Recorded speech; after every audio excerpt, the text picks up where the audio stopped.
किसी को मार डालने के बाद? पूछने दो। मेरा मतलब यह है कि किसी को मारने के बाद आप क्या अपना नॉर्मल कामकाज कर पाते हैं? क्या आप रात को सो पाते हैं? माँ जी, मैं अभी अभी एक एनकाउंटर करके आ रहा हूँ और यहाँ बैठ के चाय पीते पीते आपकी लड़की का हाथ मांग रहा हूँ। आई बचपन से ही शिव के अंदर देशभक्ति का जज्बा था, इसीलिए उसने डिपार्टमेंट ज्वाइन किया। और वहाँ क्रिमिनल्स को मारना तो माँ जी, बहुत... मैं कितना देशभक्त हूँ मुझे नहीं मालूम। मुझे सिर्फ इतना मालूम है कि मैं अपना काम दिल से करता हूँ। देखो, मैं एक सवाल पूछना चाहती हूँ कि क्या तुम किसी अच्छे मेरा मतलब है कि किसी साफ सुथरे डिपार्टमेंट में अपना ट्रांसफर ले सकते हो ना? मुझे अपने काम पे फक्र है। आई काय करते इस? शिव फौरन मिलना है। मिनिस्टर संजय राव गायकवाड़ को मारने के प्लान की खबर मिली है। मैं अभी आता हूँ। सॉरी, अर्जेंट काम है। अरे दूसरा क्या?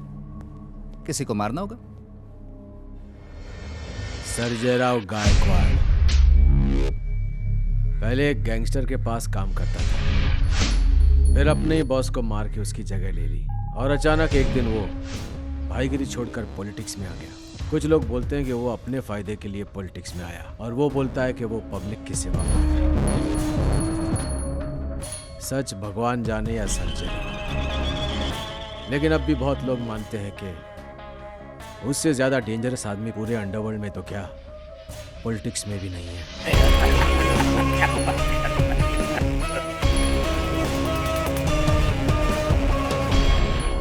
कितना देगा? आप बोलिए। अरे मेरे दरवाजे पे आया है, कुछ तो कीमत लगाई होगी मैंने। 50 करोड़।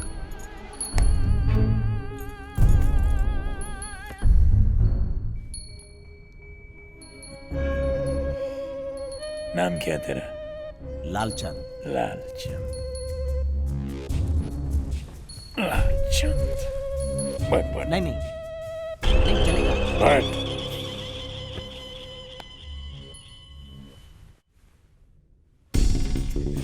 देख लालचंद, ऊपर वाले ने इस दुनिया में हर चीज... नमस्कार संजय राव जी। क्या कह रहा था मैं? हाँ, ऊपर वाले ने इस दुनिया में हर चीज अनमोल बनाया है। आम आदमी लोग हर चीज का मोल लगा देते हैं। मैं जब गैंग चलाता था तो मुझे पैसे की कभी जरूरत नहीं पड़ी। मालूम क्यों?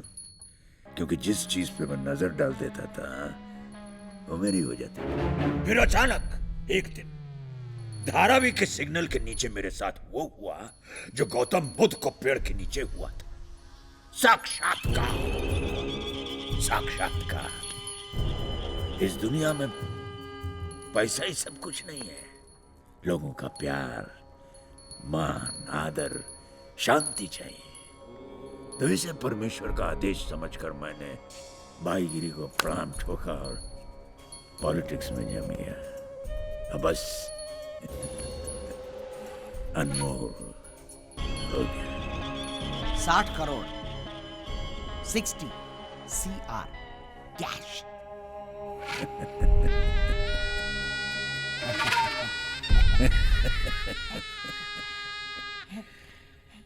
नहीं समझा।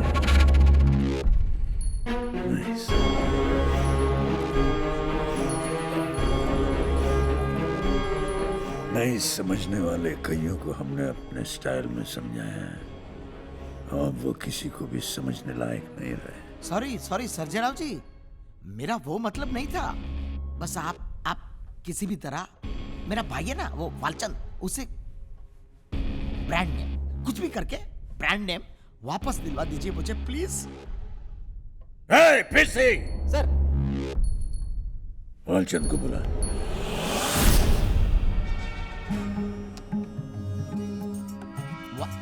वालचंद? बट अरे बोल, क्या बोल रहे थे? क्या बेचते हो तुम लोग? गुटखा। ऐसे शान से बोल रहे जैसे कोई आयुर्वेदिक च्यवनप्राश बेचते हो। माफ करना सर, च्यवनप्राश से ज्यादा हमारा गुटखा बिकता है। 500 करोड़ का मार्केट है। भारत में आदमी 500 करोड़ का गुटखा खा के थूकता है। नाम क्या है तुम्हारे गुटखे का? शीला गुटका। हमारी माँ का नाम शीला था। दरअसल हमारे पिताजी ने हमें विरासत में दिया है शीला गुटका। धन्य है वो बाप जो विरासत में अपने बेटों को गुटखा देते हैं। खैर चलो छोड़ा। अभी एक बात बोलता हूँ, इसके बाद अब बिल्कुल बहस नहीं, एकदम फाइनल। फाइनल फाइनल आपसे फाइनल कराने के लिए तो आए हैं हम लोग। लालचंद, तुम अपने गुटके का नाम रखो शीला मिक्स। शुक्रिया शुक्रिया। और तुम वालचंद अपने गुटके का नाम रखो शीला रीमिक्स। आप चलो गले मिलो। अरे अपने लिए नहीं, कम से कम अपनी माँ शीला के लिए तो मिलो। चलो मिलो।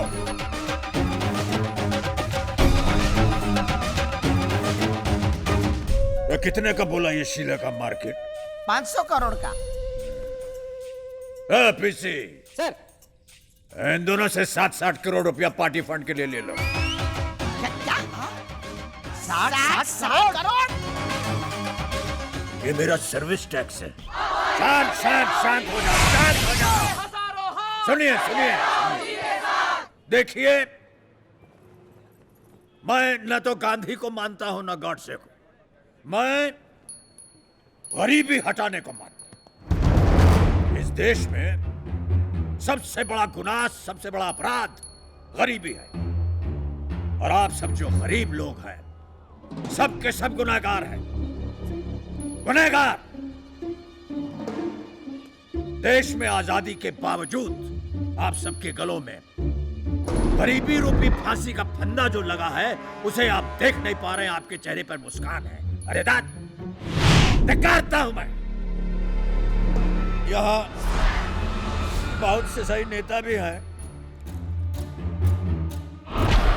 जो अपनी जेबें भर रहे हैं आपकी जेबें खाली करके।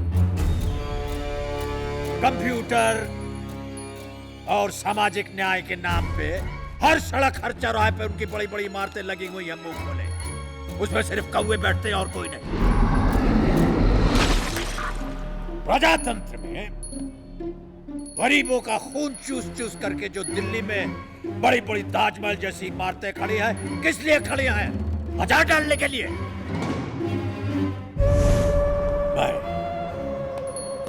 मैं सरजी राव किसानों की सूखी और बंजर जमीन के लिए